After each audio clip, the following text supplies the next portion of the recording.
Assalamualaikum warahmatullahi wabarakatuh. Kami dari kelompok 5 yang beranggotakan Anis Aprilia, Rizkawati, Musyafiatul Millah, dan Siti Yatimatul Hasanah akan sedikit menjelaskan mengenai materi kelima ilmu pengetahuan alam yang diampu oleh Bapak dosen Damar Septian MPD dengan materi bunyi. Pengertian: gelombang bunyi adalah salah satu bentuk energi yang berasal dari benda yang bergetar dan merambat. Bunyi merupakan gelombang longitudinal yang merambat secara perapatan dan perenggangan yang terbentuk oleh partikel zat perantara serta ditimbulkan oleh sumber bunyi yang mengalami getaran. Kita dapat mendengar bunyi karena bunyi tersebut merambat dari sumber bunyi sampai ke telinga kita. Sumber bunyi yang bergetar akan menggetarkan udara di sekitarnya. Selanjutnya molekul udara yang bergetar akan menjalar sampai ke telinga kita. Energi bunyi. Energi bunyi adalah segala kemampuan yang terjadi akibat adanya pengaruh bunyi. Bunyi sendiri adalah getaran yang merambat di udara. Benda yang bergetar akan menghasilkan bunyi, dan benda yang menghasilkan bunyi disebut sumber bunyi. Kita sebagai manusia dapat menghasilkan bunyi karena memiliki pita suara. Bunyi akan terdengar kuat jika kita berada di dekat sumber bunyi, dan bunyi akan terdengar lemah jika kita berada jauh dengan sumber bunyi. Berdasarkan kuat lemahnya bunyi, bunyi dibagi menjadi 3, yaitu infrasonik, audiosonik, dan ultrasonik. Bunyi infrasonik adalah bunyi yang sangat lemah, memiliki frekuensi 20 Hz dan hanya didengar oleh hewan seperti jangkrik, angsa, dan anjing. Kemudian bunyi audiosonik adalah bunyi yang dapat didengar oleh manusia, memiliki frekuensi 20-20.000 Hz. Dan bunyi yang ketiga adalah ultrasonik, yaitu bunyi yang sangat kuat, memiliki frekuensi lebih dari 20.000 Hz dan didengar hanya oleh lumba-lumba dan kelelawar. Sifat-sifat energi bunyi. Bunyi dapat merambat melalui zat perantara, yaitu zat padat, zat cair, dan gas, tetapi bunyi tidak dapat merambat di ruang hampa. Perambatan bunyi pada zat cair biasanya dimanfaatkan oleh tim SAR untuk mencari dan menolong korban kecelakaan yang terjadi di tengah laut. Kemudian bunyi dapat merambat pada zat gas. Contohnya adalah kita dapat mendengar suara burung berkicau karena suara dari burung merambat melalui udara kemudian terdengar di telinga kita. Syarat terdengarnya bunyi ada 3. Yang pertama ada medium. Medium adalah media rambat. Yang kedua ada sumber bunyi. Sumber bunyi adalah benda yang menghasilkan bunyi. Dan yang ketiga ada pendengar. Sifat-sifat bunyi. Yang paling utama tadi, bunyi memerlukan medium dalam perambatannya. Yang kedua, gelombang bunyi mengalami pemantulan atau refleksi.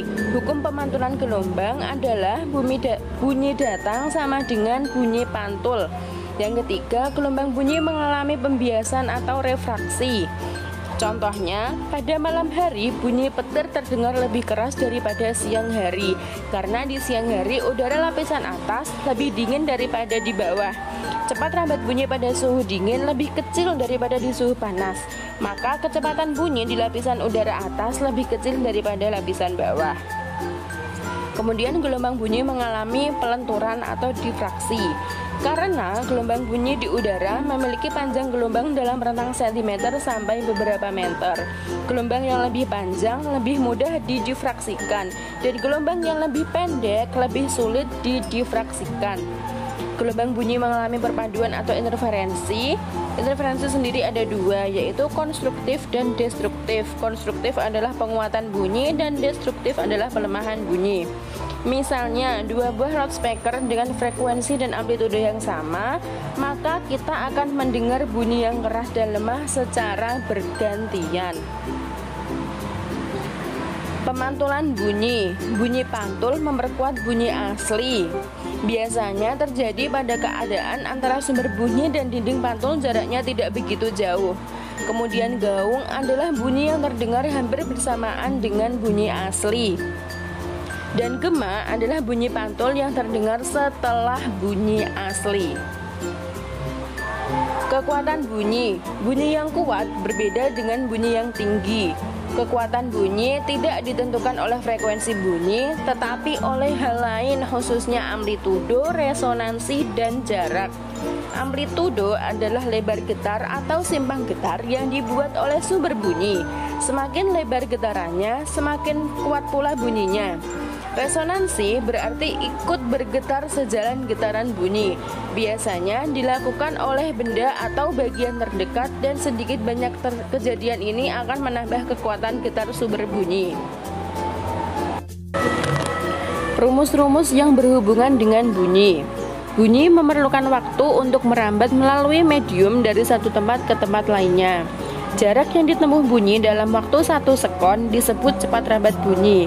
Jika jarak yang ditempuh bunyi dilambangkan dengan huruf S kecil dan waktu yang diperlukan dilambangkan dengan huruf T kecil, cepat rambat bunyi dilambangkan dengan huruf V besar, maka dapat dirumuskan V sama dengan S per T, di mana V adalah cepat rambat bunyi dengan satuan meter per sekon, T kecil adalah waktu yang diperlukan dengan satuan sekon, dan S kecil adalah jarak tempuh bunyi dengan satuan meter.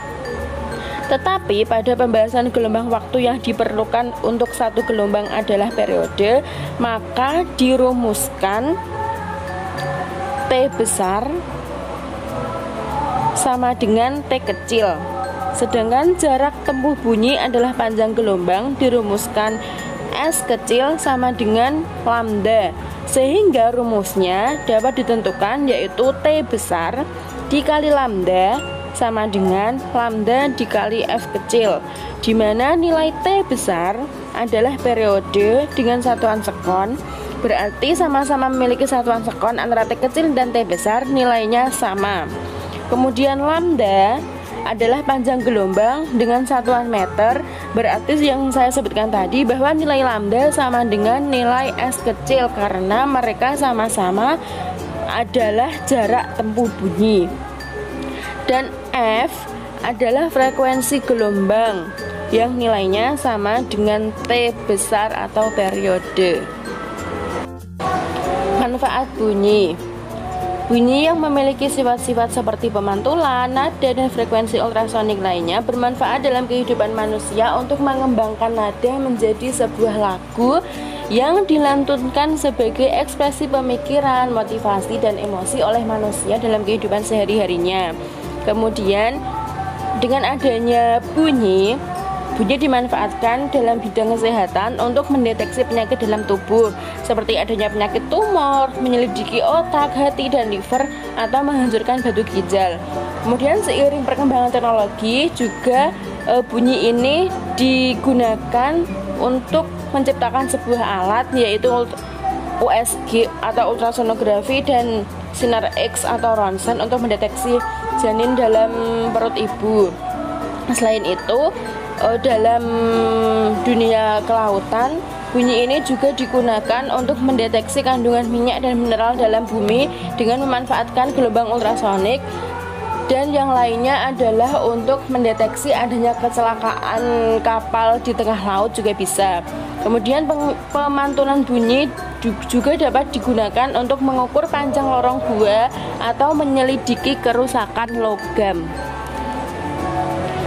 Tentang energi bunyi atau suara adalah energi yang dimiliki oleh benda yang bergetar. Jadi semua benda yang bergetar akan menghasilkan bunyi. Allah Subhanahu wa Ta'ala berfirman di dalam surah Al-Hujurat ayat 2 yang artinya, "Hai orang-orang yang beriman, janganlah kamu meninggikan suaramu melebihi suara Nabi, dan janganlah kamu berkata kepadanya dengan suara yang keras sebagaimana kerasnya suara sebagian kamu terhadap sebagian yang lain, supaya tidak hapus pahala amalanmu sedangkan kamu tidak menyadarinya." Sekian yang dapat kami sampaikan, kurang lebihnya mohon maaf. Wabillahi taufiq wal hidayah. Wassalamualaikum warahmatullahi wabarakatuh.